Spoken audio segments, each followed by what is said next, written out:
અવતરણ છે।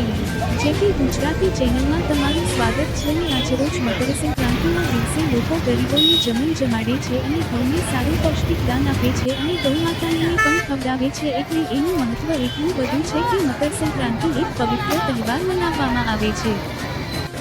14 જાન્યુઆરી મકર સંક્રાંતિનો દિવસ છે અને ઉત્તરાયણથી કહેવામાં આવે છે અને આ જે મંદિર છે આ ગાયકવાડી જમાનાથી બનેલું મંદિર છે અને આના અંદર લોકોની શ્રદ્ધા બહુ છે એટલે કઈ લોકો આવે છે।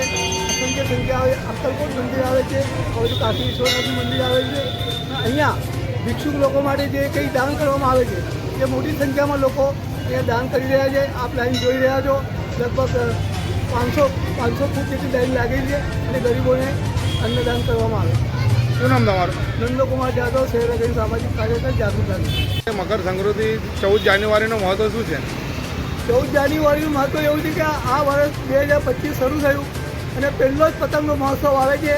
એમાં તિથિ નથી હોતી, 14 તારીખ ફિક્સ જ હોય છે અને ઘણા લોકો ભારતના બધા જ રાજ્યોમાં આ ઉત્તરાયણની જે ઉજવણી થાય છે એમાં આનંદ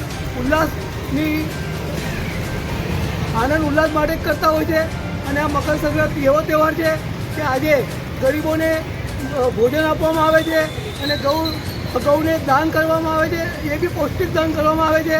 આજે જો આજના તારીખમાં ભગવાન જે છે એવી કહેવત છે કે ભગવાન બધા જ ઉપર સાક્ષાત હોય છે અને તેઓ પણ આ પતંગ ઉત્સવને નિહાળે છે। શું નામ તમારું? નંદકુમાર જાદવ, સામાજિક કાર્યકર, અગ્રણી સામાજિક કાર્યકર। કેટલા વર્ષોથી આ પતંગો મકર સંક્રાંતિ ઉજવવામાં આવે છે? ઓહો, 5 લાખ ઘણા વર્ષોથી, લગભગ 100 વર્ષથી આ પતંગોનો મહોત્સવ ઉજવવામાં આવે છે અને આ પતંગોનો મહોત્સવ એટલા માટે ઉજવવામાં આવે છે કે બધાને નાના છોકરાથી માંડીને ઘરડા સુધી આ લોકો આનંદ ઉલ્લાસનું પર્વ ઉજવે છે।